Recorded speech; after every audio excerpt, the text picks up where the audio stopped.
Nel primo trimestre del 2025 il Comune di Agrigento ha incassato oltre 490.000 euro grazie alla gestione delle pratiche urbanistiche di edilizia pubblica e privata, 227.888 euro dai condoni edilizi e 264.869 euro dai permessi per le nuove costruzioni.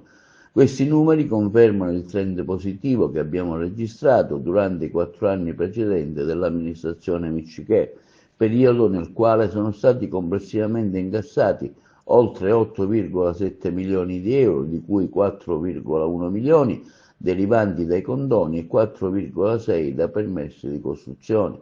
Dopo la pandemia abbiamo osservato una crescita costante con una media annua di circa 1,1 milioni di euro, risultato importante, frutto dell'impegno e della professionalità dei tecnici e degli amministratori comunali che, nonostante la riduzione del personale dovuta ai pensionamenti, hanno garantito continuità, competenze e risultati.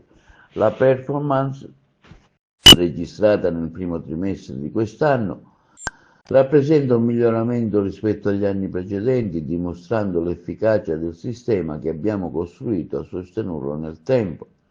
Questo quanto afferma l'assessore al ramo Principato.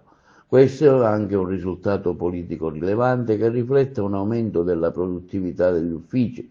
Sono contento che attraverso la progressione di carriera, continua l'assessore Principato, sia orizzontali che verticali, il personale potrà essere ulteriormente valorizzato e messo nelle condizioni di operare ancora meglio.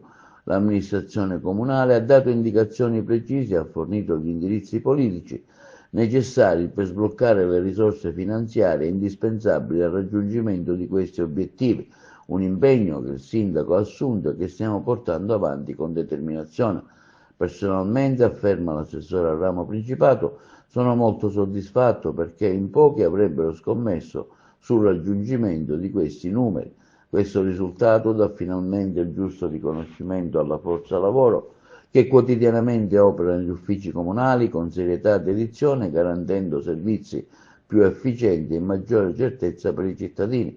Ritengo, conclude l'assessore Principato, sia doveroso dare merito a chi lavora con impegno per regolarizzare le pratiche urbanistiche, un passaggio fondamentale per rimuovere gli ostacoli al mercato immobiliare, sbloccare le compravendite, incentivare la rigenerazione urbana e assicurare nuove entrate al Comune di Agrigento.